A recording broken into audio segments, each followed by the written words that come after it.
Hi நல்லா friends, welcome to mister Tamil. So நீங்கள் தமிழை பார்த்தே வந்திருப்பீங்க. ஸோ இது உங்களுக்கு தெரிஞ்ச டாப்பிக்காக இருந்தால் நீங்கள் ஸ்கிப் பண்ணிக்குவாங்க. தெரியாத டாப்பிக்காக இருந்தால் இது உங்களுக்கு சினிமாட்டிக்காக இருக்கலாம். இந்த ஸ்டோரியை கேட்கும்போது இந்த கேஸ் வந்து தான் நம்ம பார்த்து எல்லா மிஸ்ட்ரியோட இது ஒரு பயங்கரமான மிஸ்ட்ரியாக இருக்கும். ஸோ இது வந்து ஒரு கிங் ஆஃப் மிஸ்ட்ரிஸ் கூட சொல்லலாம். இந்த கேஸை இது வரைக்கும் இப்போ வரைக்கும் யாருமே சால்வே பண்ணதில்லை.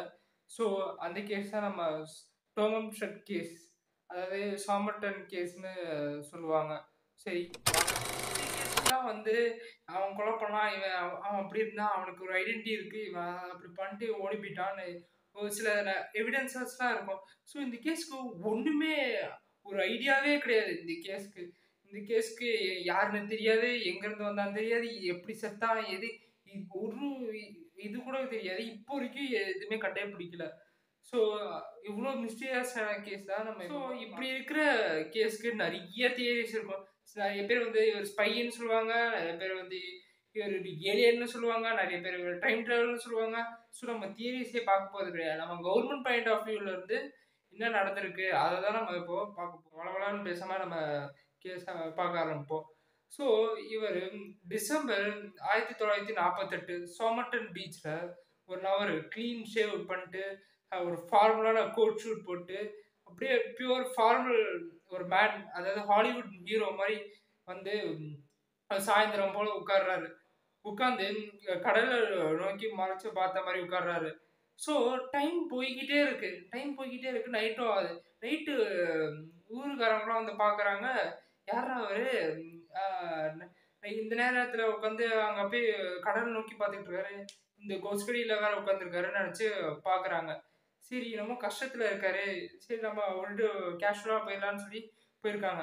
பட் அதே நாள் அடுத்த நாள் காலையில் எல்லாருக்கும் ஊர் ஜனங்களுக்குலாம் ஒரு பயங்கரமான ஷாக். சரி என்னடா இவரு நேற்று உட்கார்ந்தவர் அப்படியே உட்கார்ந்த மாதிரியே இருக்காரு அப்படின்னு நினச்சி போய் பார்த்துருக்காங்க. சரி இவருக்கு என்னமோ ஒரு பிரச்சனை, நம்மளுக்கு இவருக்கு ஹெல்ப் பண்ணிடலாம்னு சொல்லி பார்க்குறாங்க. பார்த்தா எல்லாருமே பயங்கரமான ஷாக். பார்த்தா அவர் இறந்து கிடக்குறாரு. என்னடா இவரு சம்மந்தமே இல்லாம நேத்து வந்து உட்கார்ந்தாரு, இன்னைக்கு இறந்துருக்காரு, எப்படியாச்சும் போலீஸ் கிட்ட இன்ஃபார்ம் பண்ணிடணும்னு சொல்லி பக்கத்துல இருக்க போலீஸ் ஸ்டேஷனுக்கு இன்ஃபார்ம் பண்றாங்க. பக்கத்துல இருந்த போலீஸ் ஸ்டேஷன் வந்து போலீஸ்லாம் வந்து இன்வெஸ்டிகேட் பண்றாங்க. இன்வெஸ்டிகேட் பண்ணோனையும் அங்க அந்த ஏரியாவை சீஸ் பண்ணிடுறாங்க. ஸோ இந்த ஆஸ்திரேலியன் போலீஸ் வந்து ஓகே, இது வந்து ஹார்ட் அட்டாக்காக தான் இருக்கும்னு சொல்லி ஒரு ரிப்போர்ட்லாம் ரெடி பண்ணி வச்சுக்கோங்க. ஃபார்மாலிட்டிஸ்க்கு இந்த பாடியை போஸ்ட்மார்ட்டம் பண்ணிடலான்னு சொல்லி போஸ்ட்மார்ட்டத்துக்கு அனுப்பிச்சு விட்டுறாங்க. ஸோ இப்போ நம்ம ஒருத்தவங்க சடனாக இறந்துட்டாங்கன்னா நம்ம என்ன ஹார்ட் அட்டாக் தான் நினைப்போம். ஸோ அதே மாதிரி தான் ஆஸ்திரேலியன் போலீஸும் ஹார்ட் அட்டாக்னு நினச்சி ரிப்போர்ட்டை ரெடி பண்ணி வச்சுக்கோங்கன்னு சொல்லி வச்சுருக்காங்க. ஸோ போஸ்ட்மார்ட்டத்துக்கு அனுப்பிச்சு விட்டோனையும் அப்போதான் ஒரு பயங்கரமான என்னடா அட்டாப்சி ரிப்போர்ட்டில் பார்க்கும்போது என்னது இது பாய்சன் யூஸ் பண்ணியிருக்காங்கன்னு சொல்லி, சரி பாய்சனா ஓகே நம்ம கேஸ்க்கு லீடு கிடச்சிருச்சு, என்ன பாய்சன் யூஸ் பண்ணியிருக்காங்கன்னு போய் கேட்டிருக்காங்க.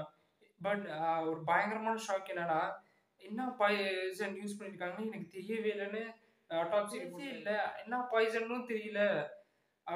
ஒரே மண்டே குழப்பற மாதிரி இருக்கு போலீஸ்க்கு எடுத்தோனையும். சரி இந்த கேஸ்க்கு என்னதான் பண்ண முடியும், சட்டை பேண்ட்டை பார்க்கலாம், அவர் பாடியில தான் எதுவும் கிடைக்கல, அவர் சட்டை பேண்ட்டை பார்க்கலான்னு பார்த்தா சட்டைக்கு பின்னாடியும் பேண்ட்டு எல்லாத்துலேயும் பார்க்குறாங்க. என்னது இது ஒரு லேபிள் கூட இல்லை, இவர் சட்டை பேண்ட்ல ஒரு லேபிள் இல்லை, எதுவுமே இல்லை, ஃபுல்லாக அப்படியே புது சட்டை பேண்ட் மாதிரி இருக்கு. இப்போ நம்ம சட்டை போட்டிருக்க பின்னாடி இது இது இந்த பிராண்டு, இது அந்த பிராண்டுன்னு சொல்லி லேபிளாக இருக்கும். ஆனால் அவர் போட்டிருந்த சட்டை பின்னாடி ஒரு பிராண்டும் இல்லை, எதுவுமே இல்லை, அப்படியே பியூராக இருக்கு அந்த சட்டை. ஸோ இன்னும் அவங்களுக்கு குழப்பத்தை உண்டாக்குது. ஸோ குழப்பத்தை உண்டாக்கும் போது அதே டயத்தில் போலீஸ் ஸ்டேஷன்லேருந்து ரயில்வே ஸ்டேஷன்லேருந்து ஒரு கால் வருது. சார் இங்கே ஒரு 2-3 நாள் முன்னாடி இங்கே ஒரு சூட் கேஸ் தொலைஞ்சிருக்கு, அது இவர் தான் போய் பாருங்கன்னு சொல்லியிருக்காங்க. ஸோ அதை போய் போலீஸ் போய் பார்க்குறாங்க. ஸோ போலீஸ் போய் பார்க்கும்போது அந்த சூட் கேஸில் இருக்கும்போது அதே மாதிரி எந்த பேண்ட்டு ஷர்ட்டு எல்லாத்தையும் போய் பார்த்துருக்காங்க. எதுலையுமே லேபிளே இல்லை, எந்த வேல்யூபிள் ஆப்ஜெக்ட்ஸும் இல்லை அந்த சூட் கேஸில். சாதா ஷூ இருக்கு, பேண்ட் இருக்கு, ஷர்ட் இருக்கு. ஸோ அப்புறம் ஒரு சிகரெட் பேக்கெட் இருக்கு. சரி இந்த சிகரெட் பேக்கெட்டில் தான் நம்ம இந்த கேஸை முடிக்கிறோம்னு சொல்லி அவங்க இந்த சிகரெட் பாக்கெட்ட பார்க்குறாங்க. சிகரெட் பாக்கெட்ல இருக்கிற பாக்கெட் வந்து ஒரு பிராண்டா இருக்கு. சிகர் ஒ அதாவது சிகரெட் வந்து ஒரு பிராண்டா இருக்கு. என்னடா இது 2 வேற வேற பிராண்டா இருக்கு. ஒண்ணுமே புரியல அ போலீஸ்க்கு. இந்த கேஸ்ல என்னதான் நடந்துகிட்டு இருக்குன்னு ஒரே மண்ட வலியா இருக்கு போலீஸ்க்கு.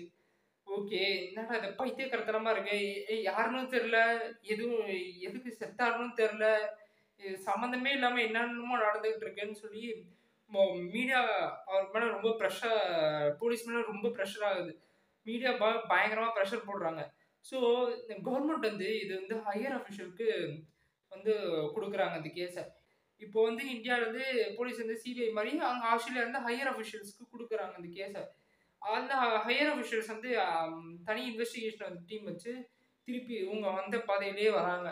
அதே மாரி வந்தம்போது இந்த பேண்ட்ட பார்க்குறாங்க. ஸோ போலீஸ்லாம் வந்து சொல்லியிருக்காங்க, "சார் அதெல்லாம் வேணாம். அது நாங்களும் எவ்வளவோ செக் பண்ணி பார்த்துட்டோம். ஒண்ணுமே கிடைக்கல சார். எல்லாமே பிளெயினா இருக்குன்னு" சொல்லியிருக்காங்க. சரி அந்த ஹையர் அஃபிஷியல்ஸ் எல்லாம் அந்த பேண்ட் ம் அவர் போட்டிருக்க டீ ஷர்ட் எல்லாத்தையும் கிழிக்கிறாங்க. நார் நாரா கிழிக்கிறாங்க. ய ம் கடைசில பார்த்தா ஒரு பயங்கரமான ஷாக். பாக்கெட்குள்ள இன்னொரு பாக்கெட் தச்சு இருக்கு. என்னடா இது! சம்மந்தமே இல்லாம பாக்கெட்குள்ள இன்னொரு பாக்கெட் தச்சிருக்குன்னு நெனைக்கிறாங்க. சரி அங்கேயும் போய் பார்த்தா, அங்கேயும் ஒண்ணுமே இல்ல. அங்கேயும் இதே மாரி நார் நாரா கிழிக்கிறாங்க. அந்த சூட்கேஸ் கண்டுபிடிச்ச இடத்துல. அ கடைசில அந்த பாக்கெட்குள்ள இருந்து என்ன அந்த பாக்கெட்ட கிழிச்சு எடுத்து பார்க்குறாங்க. பார்த்தா டொமம் ஷட்டுன்னு எழுதியிருக்கு. என்னடா இது டொமம் ஷட் இது சரி இந்த டொமம் ஷட் வார்த்தையில தான் இந்த கேஸே இருக்குன்னு நெனச்சு, டொமம் ஷட் எங்கெங்கலாம் இருக்குதோ, அங்கங்கலாம் எல்லா இடத்துலயும் தேடி பார்க்குறாங்க. பட் ஒரு எவிடன்ஸ் கூட டொமம் ஷட்னா என்னன்னு இதுவரைக்கும் தெரியவே இல்ல. சரி மீடியா உட்காந்து கேள்வி கேட்டுக்கிட்டே இருக்காங்க. ஆஸ்திரேலியன் போலீஸ பார்த்து இந்த தனி இன்வெஸ்டிகேஷன் டீம் பார்த்து என்ன நடந்திருக்கு? என்ன நடந்திருக்குன்னு பயங்கரமா கேள்வி கேட்க ஆரம்பிச்சுட்டாங்க. ஸோ, அம் இந்த டொமம் ஷட் இருக்கிற அந்த பேப்பர ஃபுல்லாவே பிரஸ்க்கு குடுத்துடுறாங்க. இத ஃபுல்லாவே அடிச்சு நியூஸ் பேப்பர், பிரஸ் எல்லாத்துலயுமே தந்துருங்க. இது ஃபுல்லா பப்ளிக்க்கு சொல்லுங்க. இது யாருக்கு இந்த மாரி ஃபாண்ட்ல இருக்கோ, இல்ல இந்த மாரி வார்த்தை யாருக்கு தெரியுதோ, தயவுசெய்து போலீஸ்க்கு வந்து ரிப்போர்ட் பண்ணுங்கன்னு சொல்லி பிரஸ் கிட்ட குடுத்துட்டாங்க.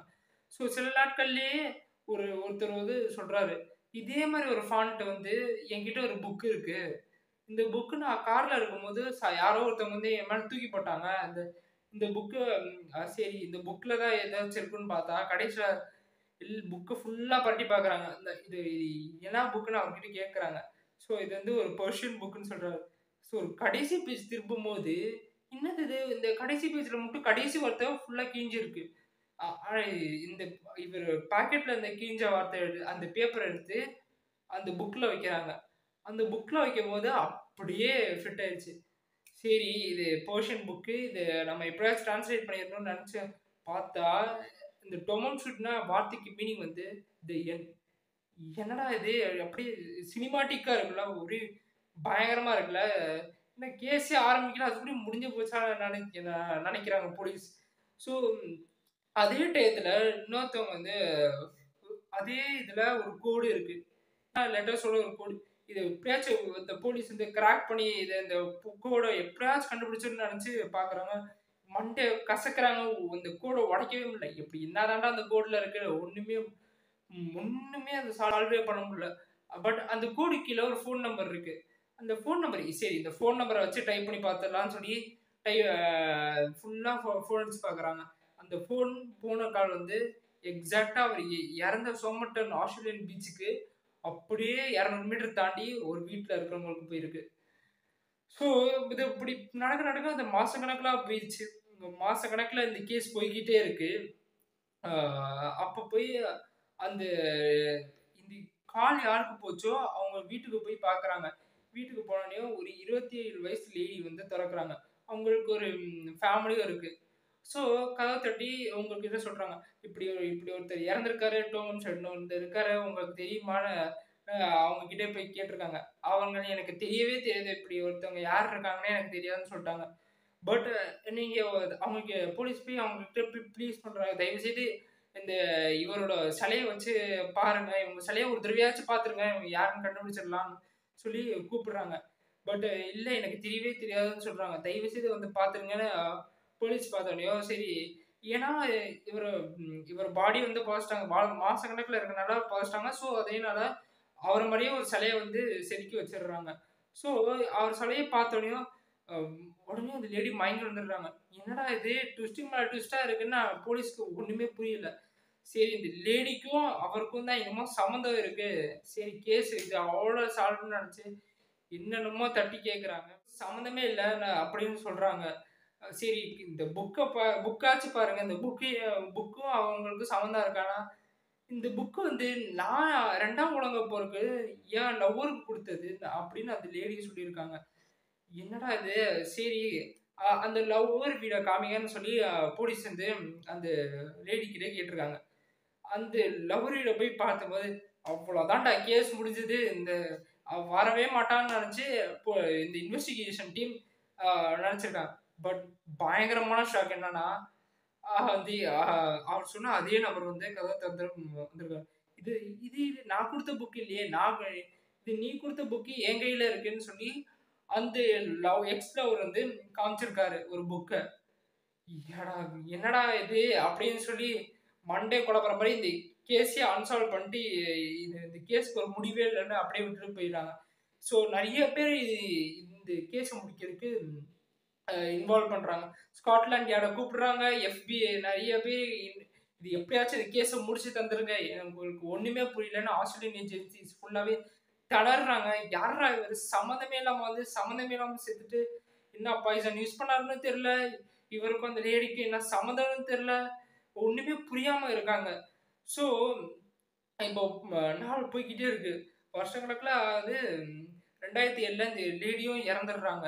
ஸோ 2022ல வந்து நெறைய எக்ஸ்பர்ட்ஸ் வந்து ஒரு ஹேர் யூஸ் பண்ணி இவர கண்டுபிடிச்சிருக்கதா சொல்லியிருக்காங்க. பட் இது வந்து அஃபிஷியலா கவர்ன்மெண்ட் இஷ்யூ பண்ண ஸ்டேட்மெண்ட்டே கிடையாது. இது கவர்ன்மெண்ட் இஷ்யூ பண்ணதான்னு தெரியல.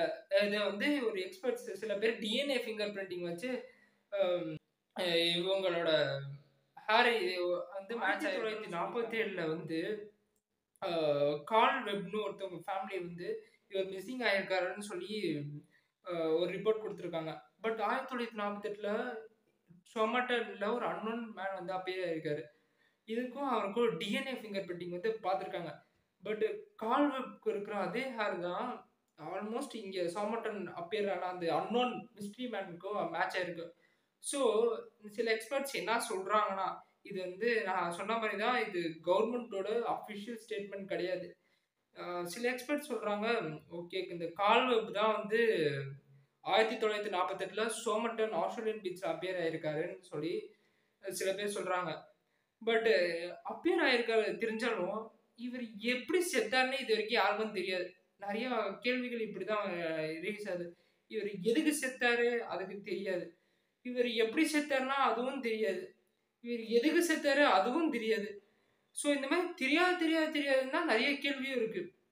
ஸோ இவருக்கும் அந்த ஜெசிகா தாம்சன் அதாவது அந்த நம்பர் அடிச்சாங்க தெரியுமா? அந்த அ பெர்ஷியன் புக் குடுத்த அந்த லேடி 27 வயசு லேடி அவங்களுக்கும் இவருக்கும் என்ன தொடர்பு இருக்கு? அதுவும் தெரியாது. இப்ப எதுவுமே தெரியாது. இப்ப அவங்க உயிரோடையும் இல்ல. 2007ல இறந்துட்டாங்க. பட் அவங்க பொண்ணு வந்து ஒரு ஸ்டேட்மெண்ட் குடுத்துருக்காங்க. இது நெறைய பேருக்கு ஒரு பயங்கரமான ஒரு குழப்பத்தை இன்னியும் பயங்கரமான குழப்பத்தை உண்டாக்குது. ஸோ அவங்க வந்து கேட்டுருக்காங்களாம் அவங்க அம்மாகிட்ட. அவங்க அம்மாகிட்ட கேட்கும்போது, "அம்மா இது யாரும்மா? உங்களுக்கு தெரியுமா? உங்களுக்கு தெரியுமான்னு?" கேட்டுருக்காங்களாம். அப்போ அவங்க அம்மா வந்து ஒரே ஒரு வாட்டி, அவங்க வாழ்க்கையில ஒரு வாட்டி மட்டும், "ஆ தெரியும்" அப்படின்னு சொல்லியிருக்காங்களாம். "என்னது தெரியுமா?" அப்படின்னு அந்த அவங்க வந்து கேட்டுருக்காங்க அவங்க அம்மாகிட்ட. இல்ல நான் தெரியாம சொல்ட்டேன். அப்படிலாம் இல்ல. யா யாருன்னே அவருக்கும் எனக்கும் எந்த சம்மந்தமும் இல்லன்னு" அப்படின்னு சொல்லி மழுப்பியிருக்காங்கன்னு அப்படி அவங்க வந்து சொல்லியிருக்காங்க. ஸோ இது வந்து பயங்கரமான சினிமா பார்க்குற மாரி இருக்கும்ல. அவ்ளோ பெரிய ட்விஸ்ட்டுக்கு மேல ட்விஸ்ட்டா வந்து இப்ப கடைசில ட்விஸ்ட்லயே வந்து இன்னியும் இது அன்சால்வ்டாவே இருக்கு இந்த கேஸ். இந்த சோமட்டன் நீங்க Googleல சர்ச் பண்ணி பாருங்க. சோமட்டன் மேன் மிஸ்ட்ரின்னு. இப்ப வரைக்கும் இது அன்சால்வ்டாவே இருக்கு.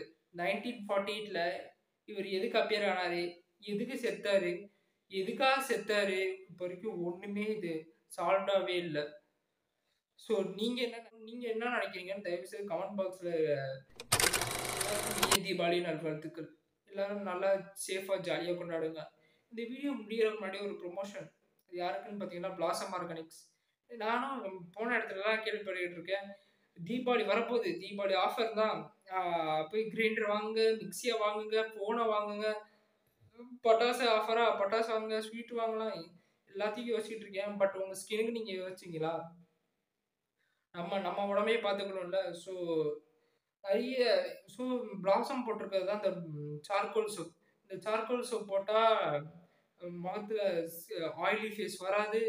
அதான் அப்புறம் பிம்பிள்ஸ் வந்து வராது. அப்புறம் நல்ல வார்மா வச்சுக்கிறோம். அப்புறம் ஹியூமிடி ட்ரைனஸாவே இருக்காது கேஸ். எப்பயுமே ஹியூமிடிட்டியாவே இருக்கும். அதுதான் இப்போ இந்த வின்டர் சீசனுக்கு தேவை. ஸோ தயவு செய்து அதை போய் நீங்க ஜிவி என்டர்பிரைசஸ்னு போட்டு .netன்னு போய் சர்ச் பண்ணுங்க.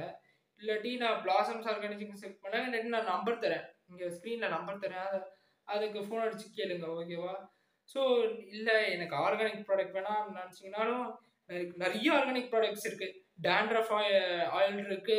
அப்புறம் கோட் மில்க் சோப் இருக்கு. ஒண்ணுக்கும் ஒரு தனித்தனியா யூசஸ் இருக்கு. எல்லாமே பியூர் ஆர்கானிக் தான். ஸோ இது வந்து நீங்க மேனுஃபேக்சர் வீடியோ கூட நீங்க போய் பார்க்கலாம். ஜிவி என்டர்பிரைசஸ்னு போட்டா யூடியூப்ல மேனுஃபேக்சர் வீடியோ கூட இருக்கு. எல்லாமே பியூர் ஆர்கானிக் தான். ஸோ இல்ல எனக்கு ஆர்கானிக் வேணாம், ஆர்கானிக் ப்ராடக்ட்ஸ் வேணாம், எனக்கு அதை தாண்டி ஏதாச்சும் வேணும்னா கேட்டீங்கன்னாலும் ஸ்பைசஸும் இருக்கு. ஸ்பைசஸ் நம்ம தீபாவளிக்கு நல்லாவே ஸ்வீட்ஸு, பலகாரம், சிக்கன், மட்டன் எல்லாத்துக்குமே ஸ்பைசஸ் தேவை. அந்த மசாலா, இந்த மசாலா அதுவும் பிளாசம்ஸ் ஆர்கானிக் கிட்ட இருக்கு. இல்ல எனக்கு டெய்லி யூசேஜுக்கு வேணும்னா அதுக்கும் டீ இருக்கு. ஸோ சங்குப்பூ டீ. என்னடா அது சங்குப்பூ டீன்னு நீங்க கேட்கலாம்.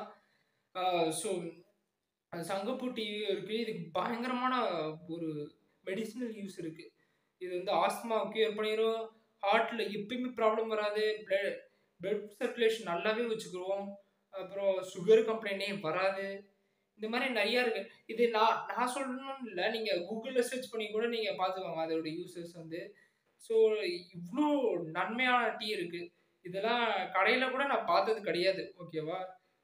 அதனால நீங்க நான் தரேன் இந்த நம்பருக்கு நீங்க ஃபோன் அடிச்சு கூட கேட்டுக்கோங்க. இல்லை ஃபுல்லாமே கையால செய்யறது தான். Purely organic.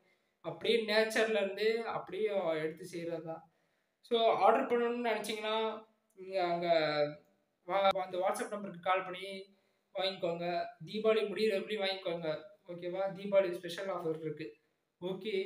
ஆர்டர் பண்ணணும்னு நினைச்சீங்கன்னா நான் உங்களுக்கு இந்த டிஸ்பிளேல நம்பர் தரேன், டிஸ்கிரிப்ஷன்லயும் நம்பர் தரேன், கமெண்ட்லயும் பின் பண்ணி வைக்கிறேன்.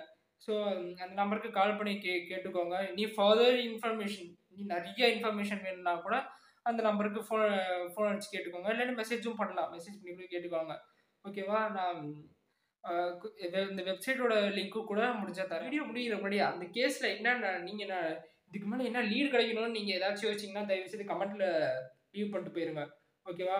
அடுத்த வீடியோவில் உங்களை வந்து சந்திக்கிறேன்.